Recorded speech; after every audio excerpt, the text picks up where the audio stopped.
Welcome back, everyone, to Highlighted in All Sports Culture podcast.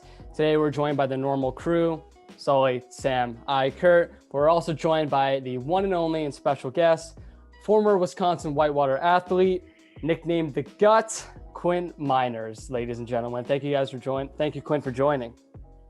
Yeah, you're welcome. It's a pretty solid Tuesday night. Let's see what you guys got for questions. Oh, yeah, of course. All right, so just want to start off with your high school days because not only did you indeed play football, but you also participated in wrestling and track. But you were voted as an all-state player for Wisconsin on both sides of the ball. What was that whole experience like in high school? Like I referred to earlier, you didn't just play football, you did wrestling and track too. How was all of that in high school? It's something that I try to recommend to every single athletes in high school, because you really do have enough time to participate in multiple sports, and each one of them, is giving you another opportunity to not only compete, but to also get better at a different skill or a different craft. A lot of people go, I'm a football player, I'm going to just specialize in football. And then they sit in the weight room all year and they're not, getting better and competing. So yeah, doing those three sports is awesome and something I definitely recommend. And becoming, my senior year goal was to become, kind of go to state or become all state in all three of the sports that I was participating in. So yeah, I was honorable mention all state for O-line, D-line. I placed 5th at the state tournament for wrestling. And then I also went to the state thing as well for track and field. Didn't do so well there, but I did throw a 55 at the sectional to take me to state. So, attaboy. And we were talking to Ifatu Melifonwu earlier today, and he was kind of talking the same thing about, so many coaches nowadays just want these high schoolers to just do football or just stick to one sport. But obviously we've heard from you and other people that it's almost important to kind of participate in all those other sports. But to kind of transfer now to, Whitewater, like I mentioned earlier, you chose Wisconsin-Whitewater. If I'm correct, you chose it over St. Cloud State and Wisconsin lacrosse, however you say it. Kind of what led you to make that decision to choose Whitewater? So yeah, first of all, there's been a long history of people from my high school. So I went to Hartford Union High School in Wisconsin, and a lot of people from my high school have gone to Whitewater, and it's been kind of like a place to kind of go to. If you don't go to the Badgers in Wisconsin, that's kind of like, all right, what are the next options? So yeah, I didn't really have much attention. I had a small scholarship offer at St. Cloud State, and it wasn't really enough for me to make the decision to go there. And yeah, Wisconsin lacrosse was another school that wanted me to come play for them. You can't really call it offers in Division III because they're not really like offering you anything. Like, it's just like they're offering you to play there. Like, there's nothing they're going to give you athletically. But yeah, Whitewater's best decision. It was close to home, really good school, good football program. It was kind of everything I was looking for.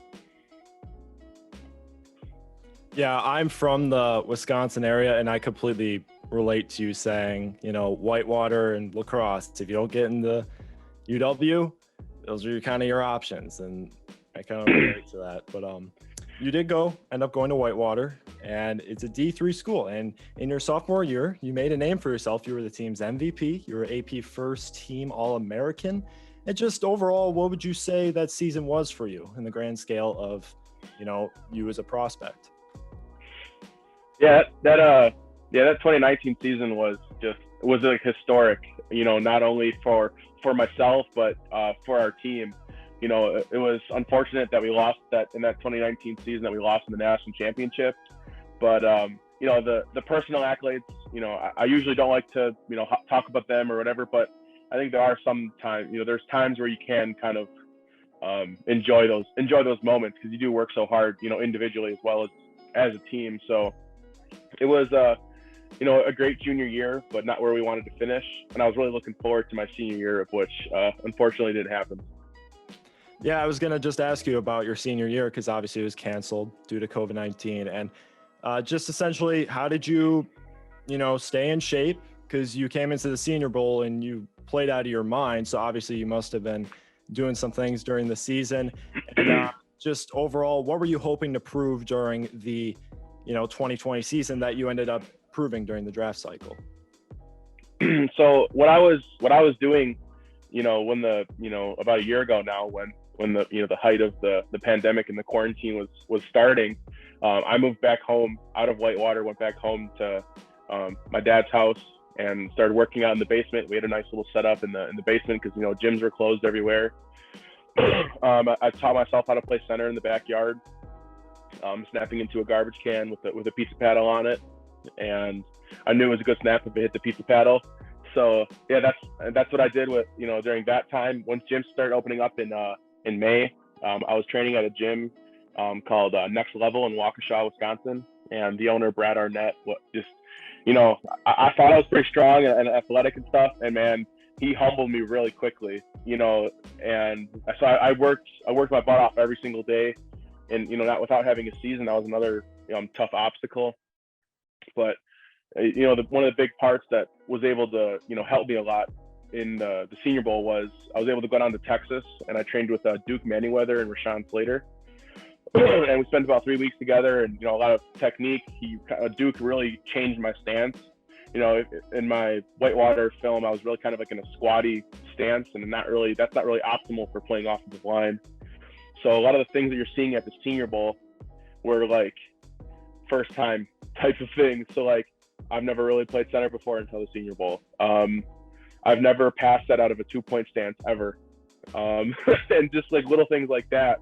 There are a lot of like things that I've never done before that I was doing at the Senior Bowl. Yeah, I was just about to say, you played obviously guard throughout your entire college career and whatnot, but like you just mentioned, you obviously were playing you got some reps at center at the Senior Bowl. What was that like? And what if teams that have been talking to you, have they been asking you to be a guard or have they been asking you to be a center? Yeah, so to answer that last part, of what teams see me as, honestly, when you're an interior player, you're kind of expected to be a swing, be able to play all three of them in the inside. So that's really what I wanted to show at the Senior Bowl. What do I see myself eventually solidifying? I think a lot of teams see me as a center, and that's something that I'm definitely willing to do. Like, I just have to, get some more time and just get more snaps and more experience because I am so inexperienced. That's just the nature of what happened. So I think I already have, guard stuff down pretty good. There's always stuff to learn, but still, I think the center is where I think I'll find a home at. Yeah, so obviously we mentioned the Senior Bowl a ton. You were a replacement for Landon Dickerson, and that's kind of where you made a name for yourself on this draft cycle. So what were you thinking before you were that replacement for the Senior Bowl? Where was your head at? What were you thinking about how the draft was going to go and whatnot? Yeah, I was, after those 3 weeks of training in Texas with Duke and Rashawn, I was able to make a video and send it to Jim Nagy, and he really liked what he saw. He saw the new version. So I kind of jumped up that reserve list, and I never wish injury upon anybody, but that was what it was going to take, either another opt-out or two, or someone gets hurt in some game. And, I ended up getting the call and able to go. And honestly, like, that has made my career and like the whole entire thing complete, like, night and day different. Because if I didn't have that, I don't have a senior season. I don't have any bowl games because all of them were getting canceled besides the Senior Bowl. So the only thing I would have to show is my pro day stuff. And pro day stuff is pro day stuff. You gotta be able to play football and have film. So, I mean, I was probably looking, 6th, 7th round, maybe, probably most likely an undrafted free agent. And you can definitely see, I guess through social media, how much that has changed. And we'll see what happens come draft day. Yeah, so someone who I guess is kind of in the same boat or same shoes as you were is Ali Marpet. Obviously, you guys were both at small schools. You kind of made your guys' name for yourself at the Senior Bowl. Has Ali been kind of someone that you've been looking up to? You take any motivation from him, and have you like potentially talked to him and kind of, because obviously you two are very similar in that sense. Yeah, so I've had a couple, small school guys that I've looked up to or have were seeking advice from. So one of the main people was my teammate. I believe 2 years ago. His name is Nate Trulin. He was able to play at the NFLPA game and kind of go through the draft process. And he's been in the NFL and on a couple different teams, Tampa Bay and the Rams. Right now he's looking for a team. And then last year's kind of small school Senior Bowl person was Ben Barch. I played against Ben Barch actually in the 2019 season. So he's another D3 person. And yeah, I mean, another, Ali Marpet, and he actually reached out to me right after the Senior Bowl, right after the Super Bowl. Right after they won the Super Bowl, he texted me the next day. He goes, "Hey, this is Ali Marpet. I saw you do really good at the Senior Bowl. I just wanted to reach out and be a resource," which was like just unbelievable. So there's definitely like a cool little like small school like mind where we're all kind of like together. I think I kind of got this sense that like at the Senior Bowl, like all the big school guys were kind of, I don't know, not selfish, but just like for their own, doing their own kind of a thing. And when you get that small school vibe, I feel like someone like, Dylan Raduns and Spencer Brown were guys that we all kind of glued together because we were just, the smaller school. Yeah, they were Division I, but not like the Power 5 guys.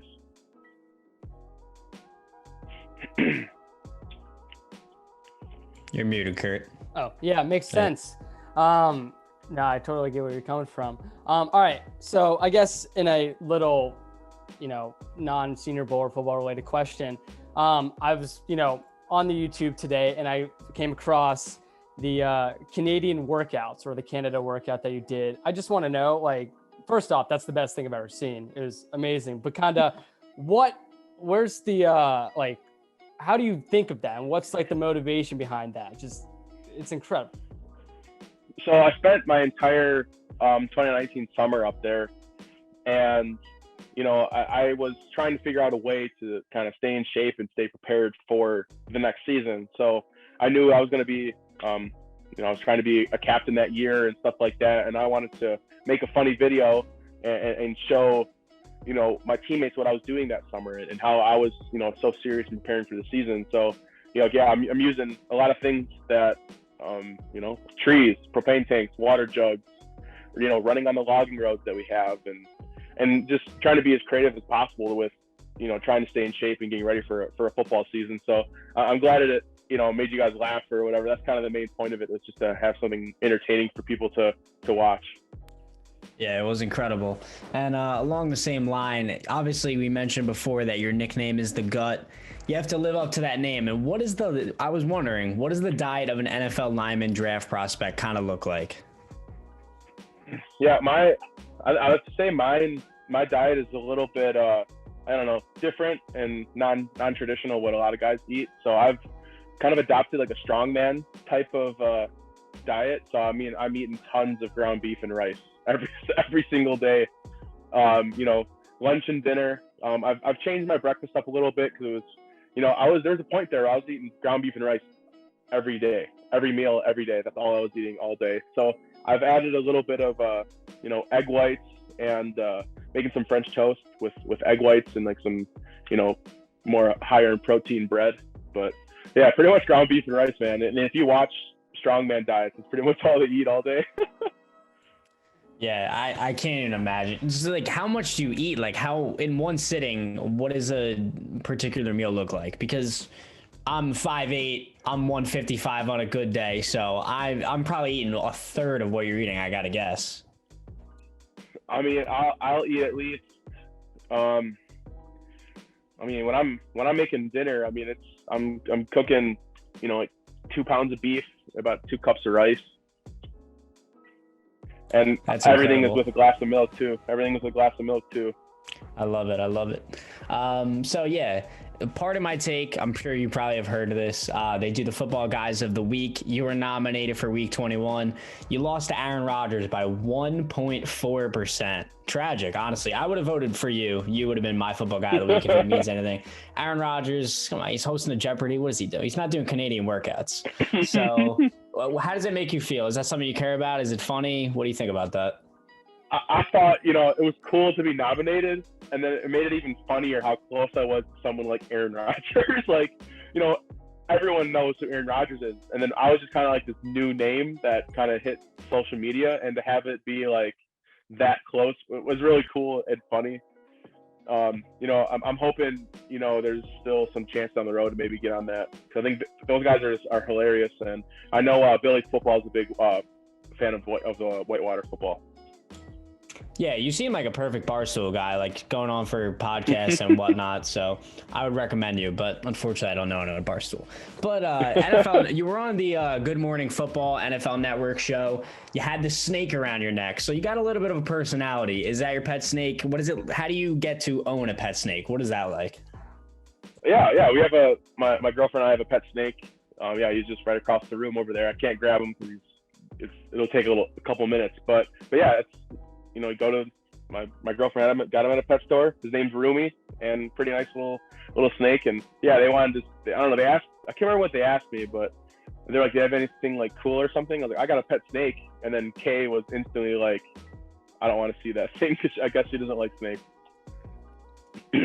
Oh, that's awesome. But so I've been to Whitewater. My brother went there. I have friends that go there. So I know the campus, and that campus is essentially just one little campus in the middle of nowhere, surrounded by a ton of bars. Like that whole city is just bars. Now, aside from alcohol, what do you do to pass the time on campus aside from football? Yeah, so I was never a person that went out to the bars or did any drinking and stuff. That's the good answer. Just not. And it's the truth. You know, a lot of people, you know, don't want to believe it, but that's on you at that point. But yeah, downtown Whitewater, you can't even call it like downtown. It's like 7-8 bars, and that's all people do. So usually I'll play video games. That's a big thing that I do. The main game, League of Legends, is a game that I've spent a lot of time on. Love that. Yeah, it's quite the different season, but whatever. And then if I'm not doing that, I do, you know, doing things outside like fishing. That's cool. Yeah, you seem like a very outdoorsy guy, clearly. From your I'm trying to. I'm going hunting for the first time this spring for turkey, so I'm kind of interested about that. I'm not sure if you guys know about morel mushrooms. They should be popping up here soon, so I'm planning on going out in the woods and getting some of those too. Really, you take me as someone who's like a hunter just normally, but No, yeah, I don't really hunt. I'm more of the you know, fishing and stuff. My dad was not a hunter. My grandpa wasn't a hunter, so we kind of never did that. But it's something I definitely want to get into. That's cool.